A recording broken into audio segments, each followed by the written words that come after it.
Class 10th mathematics में chapter number 3 जो कि है linear equations of two variables की एक्सरसाइज के प्रॉब्लम्स हम सॉल्व करेंगे। आज हम जो प्रॉब्लम लेके आए हैं स्टूडेंट वो बहुत ज़्यादा इंपॉर्टेंस रखते हैं चैप्टर नंबर 3 में। तो आज का वीडियो लेक्चर आप बहुत ध्यान से देखिए और साथ में आप पेन और कॉपी रखना ना भूलिए, क्योंकि साथ में आप पेन और कॉपी रखेंगे तो प्रॉब्लम को अपने हाथों से भी सॉल्व करना सीखेंगे, जिससे आपको कभी भी आगे प्रॉब्लम नहीं आने वाली है। तो हम स्टार्ट करते हैं। स्टूडेंट, स्टार्ट करने से पहले आपसे अनुरोध करूंगा कि अगर आपको हमारे वीडियो लेक्चर अच्छे लग रहे हैं तो हमारे चैनल को सब्सक्राइब कीजिए और बेल आइकन को भी दबाना ना भूलिए, जिससे आपको रेगुलर नोटिफिकेशन प्राप्त होते रहेंगे। हम स्टार्ट करते हैं प्रॉब्लम नंबर 1 से। A fraction becomes 1/3 when 1 is subtracted from the numerator and it becomes 1/4 when 8 is added to the denominator. Find the fraction. Student, आपको एक फ्रैक्शन फाइंड करना है जिसमें सबसे पहले कहा गया है अ फ्रैक्शन बिकम्स 1/3, यानी कि फ्रैक्शन जो है 1/3 हो जाता है जब आप उसके न्यूमरेटर में से 1 सब्ट्रैक्ट कर देते हैं। ठीक है, तो सबसे पहली जो कंडीशन है उसको अप्लाई करना है और उसको अप्लाई करके आपको एक फ्रैक्शन बनाना है। तो अब सबसे पहले काम हमको क्या करना होगा, आपको एक फ्रैक्शन लेट करना होगा। तो हमने फ्रैक्शन लेट कर लिया। Let the fraction be x upon y. तो हमेशा आपको इस तरह से आपको एक फ्रैक्शन लेट कर लेना है ऐसे क्वेश्चन में। अब क्वेश्चन के अकॉर्डिंग जो कहा गया है उसको करिए। तो न्यूमरेटर में हमने देखो क्या किया, 1 माइनस कर दिया, तो फ्रैक्शन हमारा क्या हो गया, 1/3 हो गया।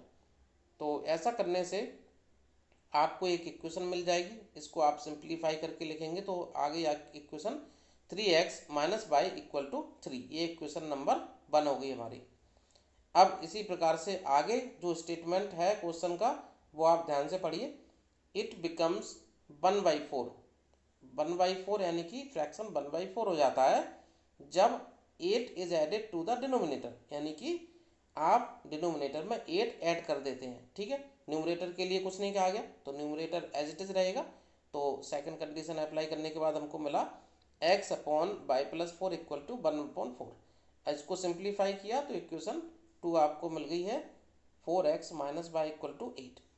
अब दोनों इक्वेशन को आपको सॉल्व करना है। तो आप इन दोनों इक्वेशन को किसी भी मेथड से आप सॉल्व कर सकते हैं।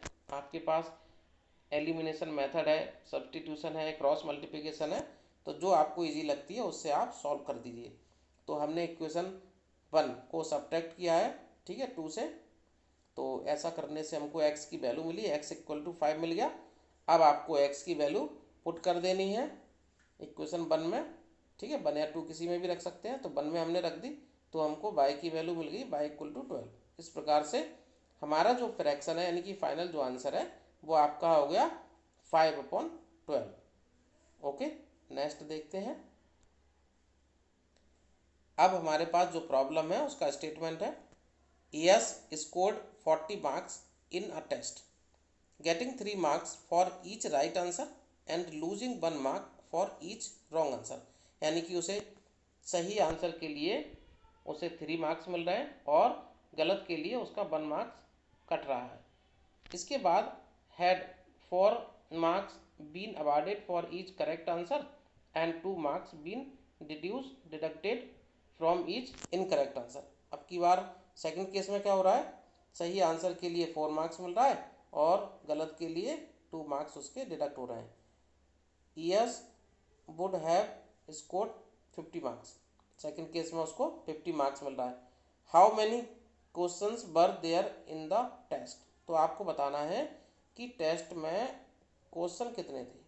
ओके, तो स्टूडेंट हमको जैसा कहा गया है वैसे ही हमको करना है। तो सबसे पहले आपको दो चीज़ें यहाँ पर, दो चीज़ें यानी कि एक है रॉन्ग आंसर और एक है राइट आंसर।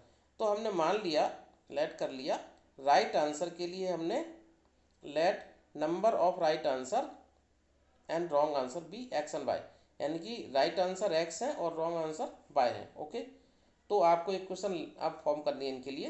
तो देखो राइट आंसर पहले केस में देखेंगे तो 3 मार्क्स मिल रहा था, ठीक है, और जब आपका डिडक्ट हो रहा है तो उसे माइनस से रिप्रेजेंट करना होगा। तो क्या होगा यहाँ पर देखो इक्वेशन क्या बनेगी, जब उसको 40 मार्क्स मिलता है पहले केस में, तो क्या हो जाएगा इक्वेशन, पहली इक्वेशन जो हमको दिखाई दे रही है 3x minus y equal to 40। Okay, इसी प्रकार से अब आप सेकंड इक्वेशन बनाएंगे। तो सेकंड इक्वेशन आपको मिलेगी, क्योंकि अब आपको क्या हो रहा था, राइट के लिए 4 मिल रहा था और रॉन्ग के लिए 2 डिडक्ट हो रहा था। तो सेकंड इक्वेशन आ जाएगी आपके पास में 4x minus 2y equal to 50, क्योंकि टोटल मार्क्स 50 था। ओके, अब इसको हमने क्या किया, थोड़ा सा सिंप्लीफाई किया तो हमको मिल गया 2x minus y equal to 25। ये इक्वेशन 2 हमने फाइनल बना ली। इक्वेशन 1 और 2 आपके पास आ गई है। अब आपका काम बहुत आसान हो जाता है। इसके बाद हमको मेथड अप्लाई करना है। तो यहाँ पर हमने क्या किया, सब्ट्रैक्टिंग इक्वेशन 2 फ्रॉम इक्वेशन 1। आपने इक्वेशन 2 को 1 में से माइनस कर दिया, तो आपको मिल गया x की value x equal to 15। Okay, ये हमने थर्ड मान लिया इसको, थर्ड इक्वेशन। अब आप इस x की वैल्यू को इक्वेशन 1 या 2 किसी में भी रख सकते हैं। तो हमने रखा है इक्वेशन 2 में, तो हमको मिला y इक्वल टू 5, y की वैल्यू भी आपको मिल गई। इस प्रकार से हमको x और y दोनों की वैल्यू मिल गई है। तो आपको अब बता देना है टोटल क्वेश्चन कितने थे। ठीक है, तो नंबर ऑफ राइट आंसर 15 और रॉन्ग 5। इसका मतलब क्या हुआ, टोटल नंबर ऑफ क्वेश्चन कितने हुए, 20। तो फाइनल आंसर हमारा 20 हो गया। ओके, नेक्स्ट, अब हमको दिया हुआ है the area of a rectangle gets reduced by 9 square units if its length is reduced by 5 unit. यानी कि 5 यूनिट अगर लेंथ को रिड्यूस करते हैं तो उसका एरिया जो है 9 स्क्वायर यूनिट रिड्यूस हो जाता है, कम हो जाता है। And the breadth is increase by 3 unit, और ब्रेड्थ को 3 यूनिट इंक्रीज करते हैं तब ऐसा होता है।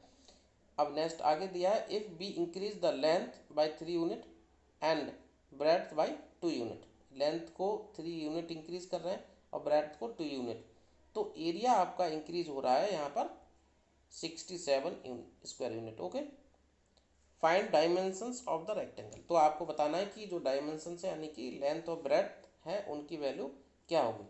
ओके, तो सबसे पहले हमें पता होना चाहिए रेक्टेंगल का एरिया क्या होता है।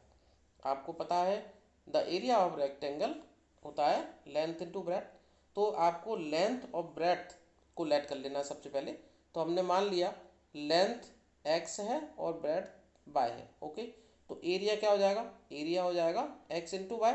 ओके, इसके बाद अब अकॉर्डिंग टू क्वेश्चन फर्स्ट जो केस है हमारा, पहले में स्टेटमेंट में उन्होंने कहा था कि लेंथ को 5 रिड्यूस कर रहे हैं और ब्रेड्थ को 3 प्लस कर रहे हैं, मतलब बढ़ा रहे हैं। तो आपको रिड्यूस वाली बात आती है तो माइनस करना है, और अगर बढ़ाने की बात आती है, इंक्रीज करने की बात आती है तो आपको प्लस करना है। तो देखो यहाँ पर हमने किया, तो एरिया आपका 9 स्क्वायर यूनिट रिड्यूस हो रहा था, कम हो रहा था, तो माइनस करना पड़ेगा।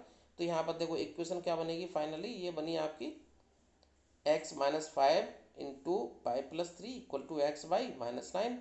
अब इसे हमने सिंप्लीफाई किया, तो सिंप्लीफाई करने के बाद हमको मिल गया इक्वेशन 1, जो कि है 3x minus 5 y minus 6 equal to 0। Okay, second case में कहा गया था कि लेंथ भी 3 यूनिट इंक्रीज हो रही है और ब्रेड्थ भी 2 यूनिट इंक्रीज हो रही है, तो एरिया भी इंक्रीज हो रहा था। तो देखो एरिया में भी हमने प्लस किया है, तो इक्वेशन इस प्रकार से बनेगी।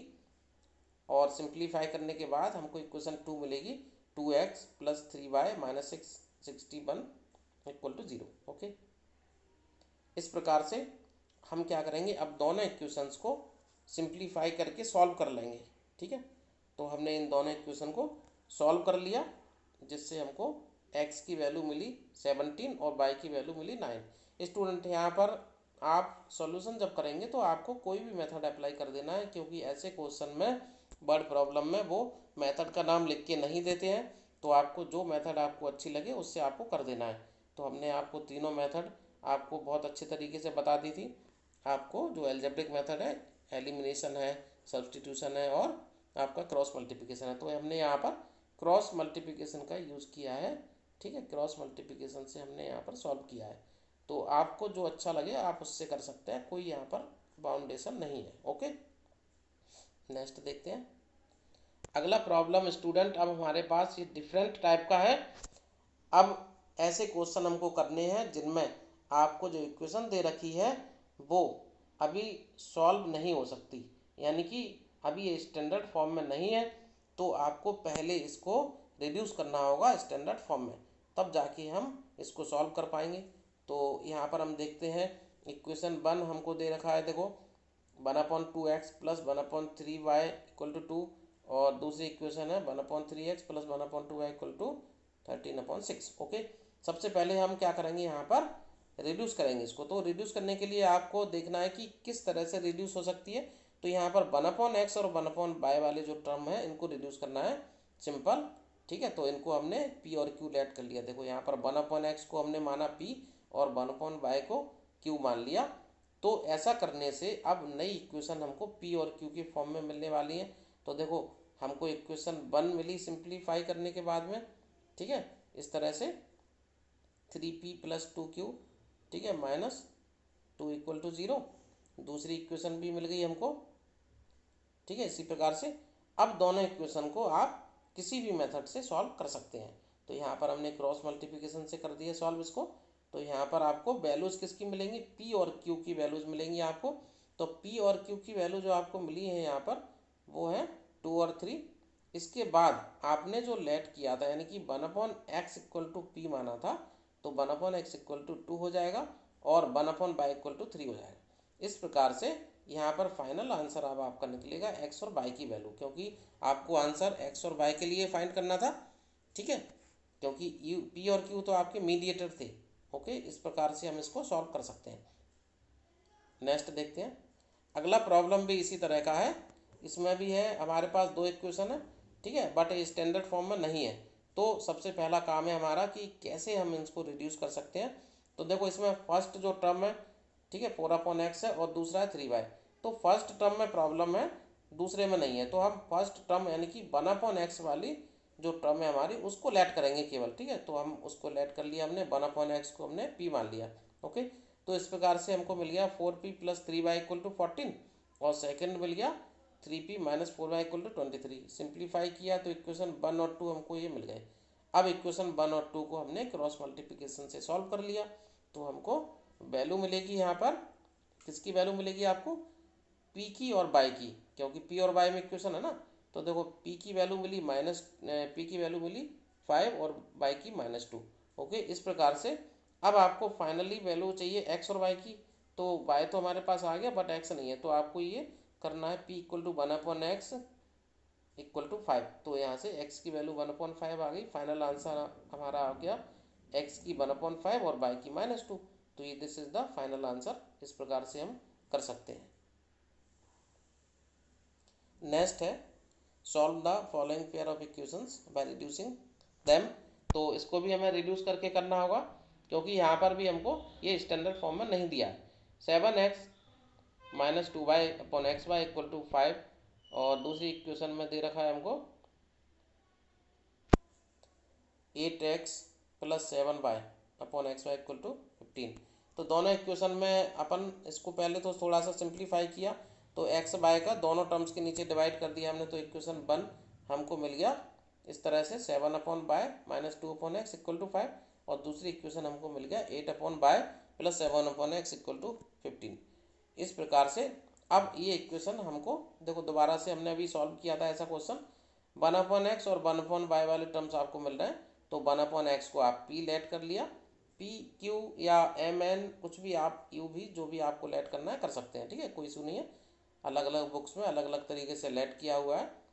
1/x इक्वल टू हमने p लिया है, 1/y को q ले लिया। ओके, तो इस प्रकार से स्टूडेंट आप दोनों इक्वेशंस आपको ये मिल जाती हैं। देखो इक्वेशन 3 और 4 इनका नाम दे दिया हमने। p और q में दो इक्वेशन है, इनको इजीली सॉल्व कर सकते हैं। तो यहाँ से फिर से हमने क्रॉस मल्टीप्लिकेशन से सॉल्व कर दिया। तो हमको p और q की वैल्यू मिल गई, p की वैल्यू और q की वैल्यू हमको मिल गई 1 और 1। ओके, इसके बाद अब हमें क्या करना था, x और y की वैल्यू चाहिए। तो आप दोबारा से इनको पुट कर दीजिए जो हमने लेट किया था पहले। तो x की वैल्यू हमको 1 मिल गई और y की वैल्यू भी 1 मिल गई। This is the final answer, ठीक है। इस प्रकार से स्टूडेंट हम बहुत आसान तरीके से ऐसे प्रॉब्लम को सॉल्व कर सकते हैं। तो स्टूडेंट हमारे आपको लेक्चर कैसे लग रहे हैं, अगर लेक्चर अच्छे लग रहे हैं तो हमारे चैनल को ज़रूर सब्सक्राइब कीजिए। अगला जो प्रॉब्लम है हमारे सामने एक वर्ड प्रॉब्लम है स्टूडेंट। वर्ड प्रॉब्लम के लिए हमने कहा है कि आप बहुत ध्यान से पढ़िए पहले, उसके बाद सॉल्व करिए। तो ये जो क्वेश्चन है इसमें हमको कहा है Ritu can row downstream 20 kilometre in 2 hours and upstream 4 kilometre in 2 hours. Find her speed of rowing in still water and the speed of the current. आपको बताना है, इसमें स्पीड वाला क्वेश्चन है।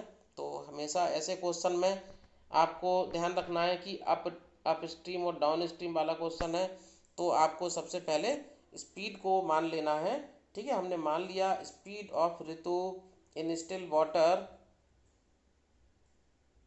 And the speed of stream be x kilometre per hour and y kilometre per hour हमने मान लिया। अब हमने लिखा है इसमें अप स्ट्रीम को हमने क्या लिखा है x minus y kilometre per hour. तो आपको ध्यान रखना है अप स्ट्रीम वाले केस में आप एक्स माइनस बाय लेंगे और डाउन स्ट्रीम में आप एक्स प्लस बाय लेंगे, क्योंकि डाउन स्ट्रीम में जो है टोटल स्पीड आपकी क्या होगी, इंक्रीज होगी, और अप स्ट्रीम में वो डिक्रीज होगी। ओके, क्योंकि अपोजिशन होगा ना, तो यहाँ पर आपको ये ध्यान रखना है। इसके बाद आपको अकॉर्डिंग टू क्वेश्चन में जैसा कहा गया वैसा आपने कर दिया। देखो तो इसको हमें क्या मिल गया, 2 into x plus y equal to 20। ठीक है, क्योंकि उसको जो टाइम यहाँ पर 20 किलोमीटर इन 2 आवर्स, ठीक है, 20 किलोमीटर की डिस्टेंस 2 आवर में कवर हो रही है। तो यहाँ पर हमने डिस्टेंस फार्मूला अप्लाई किया। तो आपको पता है डिस्टेंस फार्मूला क्या होता है,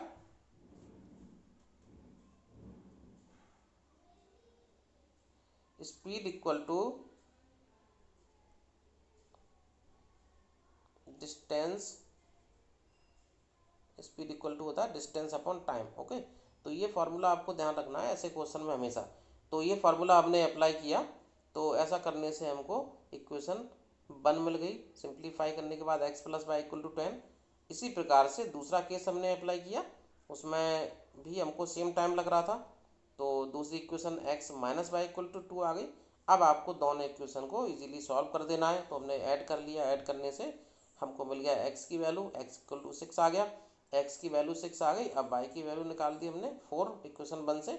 इस प्रकार से हमको पता चल गया ऋतु की स्पीड जो है स्टिल वाटर में 6 किलोमीटर पर आवर है और speed of the current is 4 kilometre per our. This is the final answer.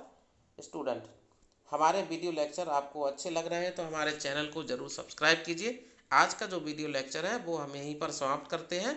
इसी प्रकार के हम बहुत इजी तरीके से एक्सप्लेनेशन के साथ अगले वीडियो में आपके सामने हाजिर होंगे। तब तक के लिए आज्ञा दीजिए। जय हिंद, जय भारत।